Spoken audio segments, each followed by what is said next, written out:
We're also following new developments and breaking news that we first brought to you last night. A 17-year-old Carencro High School student is fighting for her life after crashing a pickup truck on I-49.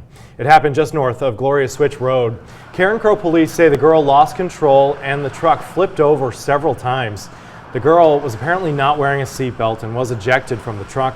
The single vehicle crash shut down I-49 northbound for several hours last night.